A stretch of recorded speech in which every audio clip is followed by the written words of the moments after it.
Hi hello అందరికీ ఈరోజు వచ్చేసి ఆలు మసాలా బోండా అండి. టేస్ట్ అయితే సూపర్ వేరే లెవెల్ అని చెప్తాను. ఇంకా మరి ఎందుకు ఆలస్యం చూసేయండి. ఇందులో మసాలాలు అండి కొద్దిగా ఆనియన్ ఇంకా చట్నీతో గద్దుకొని తింటే కూడా సూపరు.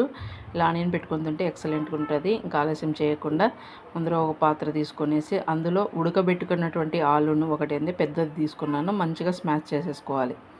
ఇది స్మాష్ చేసేసిన తర్వాత కరివేపాకు, పచ్చిమిర్చి, ఆనియన్స్ వేసేసుకోవాలి. మీ దగ్గర కొత్తిమీర ఉంటే కూడా యాడ్ చేసేసుకోండి, ఇంకా చాలా బాగుంటుంది.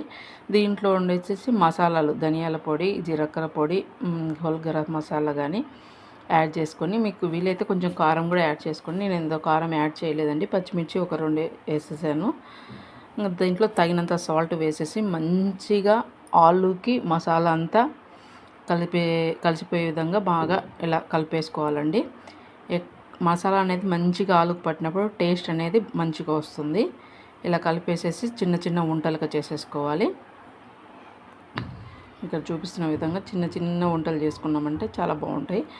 ఇంకా ముందుగా శనగపిండిని ఒక పాత్రలో వేసుకునేసి అందులో కొద్దిగా వాటర్ సాల్ట్ వేసేసి కొద్ది వాటర్ చేసుకుంటూ ఎక్కడ వంటలు లేకుండా కలుపుకోవాలి. మనము బజ్జీ పిండిలాగా కాకుండా ఇంకా కొంచెం థిక్గా కలుపుకోవాలండి.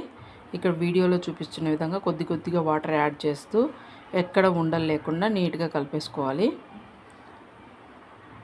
బాగా కలిపేసిన తర్వాత మనం థిక్నెస్ అనేది ముందుగా చూసుకోండి. జారుడుగా ఉంటే అది బజ్జీ రాదు బోండా అనేది.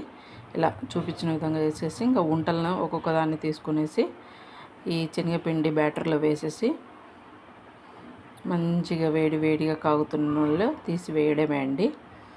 వేయడం వల్ల మనకి మంచి టేస్టీ మసాలా ఆలు బోండా అనేది రెడీ అవుతుంది.